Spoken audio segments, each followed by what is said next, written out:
ఈసారి ఛాంపియన్స్ ట్రోఫీకి భారీ నగదు బహుమతి, విజేతకు మైండ్ బ్లోయింగ్ ప్రైజ్ మనీ.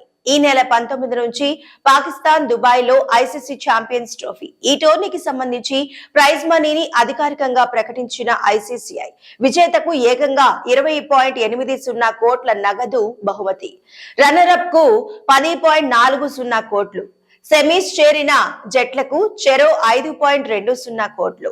ఈ నెల 19 నుంచి పాకిస్తాన్ దుబాయ్లలో ఐసీసీ ఛాంపియన్స్ ట్రోఫీ జరగనున్న విషయం తెలిసిందే. 8 జట్లు 2 గ్రూపులుగా విడిపోయి తలపడనున్నాయి.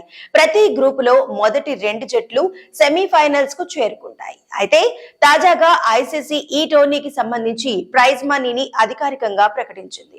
విజేతకు ఏకంగా 20.80 కోట్ల నగదు బహుమతి ఇవ్వనుంది. అలాగే రన్నర్ అప్ కు 10.40 కోట్లు, సెమీఫైనల్స్ కి చేరిన జట్లకు చెరో 5.20 కోట్లు ఇవ్వనున్నట్లు ఐసీసీ వెల్లడించింది. ఇక 4-5 స్థానాల్లో నిలిచిన టీంలకు తలో 3 కోట్ల రూపాయలు, 7-8వ స్థానంలో నిలిచిన జట్లకు చెరో 1.20 కోట్లు అందుకుంటాయి. ఇక ఛాంపియన్స్ ట్రోఫీలో ఒక్కో మ్యాచ్ కు సుమారు 29 లక్షల రూపాయలు అదనంగా ఇవ్వనున్నట్లు ప్రకటించింది.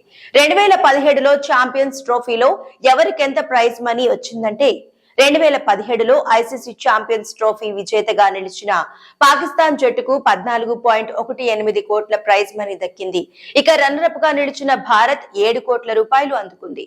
సెమీస్ కు చేరిన బంగ్లాదేశ్, ఇంగ్లాండ్ కు చెరో 3 కోట్ల రూపాయలు దక్కాయి. అలాగే 5-6 స్థానాల్లో నిలిచిన ఆస్ట్రేలియా, దక్షిణాఫ్రికాకు తలో 58 లక్షలు రాగా, ఆఖరి 2 స్థానాల్లో ఉన్న శ్రీలంక, న్యూజిలాండ్ కు చెరో 39 లక్షల రూపాయలు అందాయి. కాగా ఈసారి భారత్ తన మ్యాచ్లను దుబాయ్ వేదికగా ఆడనున్న సంగతి తెలిసిందే. ఫిబ్రవరి 20న బంగ్లాదేశ్ తో టీమిండియా తన తొలి మ్యాచ్ ఆడనుంది. ఆ తర్వాత 23న దాయాది పాక్ తో తలపడనుంది. మార్చి 1న న్యూజిలాండ్ తో రోహిత్ సేన తన ఆఖరి లీగ్ మ్యాచ్ ఆడుతుంది.